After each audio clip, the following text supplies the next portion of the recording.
নমস্কার বন্ধুরা, এটা আমার প্রথম ব্লগ। এটা জামাই ষষ্ঠীর দিনের ব্লগ। প্রথম ব্লগ করছি। কেমন হয়েছে জানাবেন কমেন্টে, ভুল ত্রুটি হলে বলবেন। সকালে ফ্রেশ হয়ে আমার শ্বশুরবাড়ি থেকে যে ষষ্ঠীর নিয়ম ছিল করে আমরা দুজন রেডি হয়ে বেরিয়ে পড়েছিলাম। এই শাড়িটা আমার শাশুড়ি মা দিয়েছিলেন পরার জন্য ওই দিন সকালে। গিয়ে আমরা আবার চেঞ্জ করে নিয়েছিলাম। এই মাকেও ফল মিষ্টি দিচ্ছে। আমার বাপের বাড়িতে তেমন কোনো ষষ্ঠীর নিয়ম নেই, ঠাকুমা থাকতেই বন্ধ করে দিয়েছিলেন। মা আমাদেরকে একটু বরণ করে আশীর্বাদ করে নিচ্ছেন। মা ওকে গিফট দিল, কি খুশি। এবার মা আমাকে বরণ করে একটু আশীর্বাদ করে নিচ্ছে, এরপর আমাকে গিফট দেবে।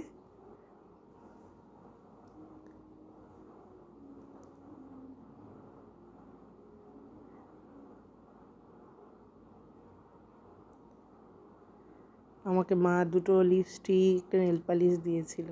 আমি তো পেয়ে খুব খুশি। আমার বাবাও বলেছে দেবে আলাদা করে।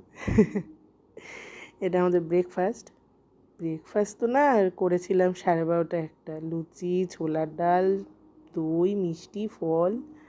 এটা আমার দিদুন আমাদেরকে একটু আশীর্বাদ করে তার জামাইকে একটু আশীর্বাদ করছে। আমি বাবাকে বলছিলাম জামা পরনি কেন, বাবা বলছে ধুর লাগবে না, গায়ে একটা উত্তরে দিয়ে চলে এসছে। ওর মাকেও শাড়ি দিচ্ছে। মা বলছে আমার কত শাড়ি আছে, কি দরকার ছিল। বাবা বলছে ভালো হয়েছে। পেয়ে আবার একটু খুশি, লজ্জা লজ্জা পাচ্ছিল, বাবাকে দেখাতে যাচ্ছে। আমাদের শনিবার পড়েছিল বলে নিরামিষ আইটেম হয়েছিল।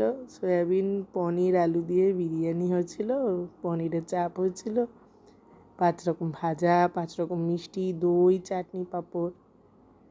পরের দিন রবিবার দিনকে আমিষ খাওয়া দাওয়া হয়েছিল।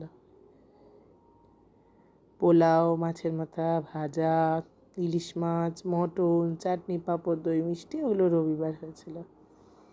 ওকে দিয়েছিল, আমিও খেয়েছিলাম।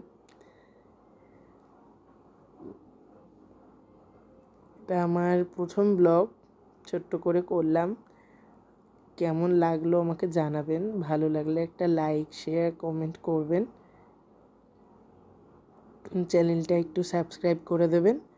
এরকম সুন্দর কিছু ব্লগের ভিডিও, রান্নার ভিডিও, সুন্দর সুন্দর আমি ভিডিও দেওয়ার চেষ্টা করব। আমার সাথে, আমার পাশে থাকবেন। Thank you. আশা করি ভালো লাগলো।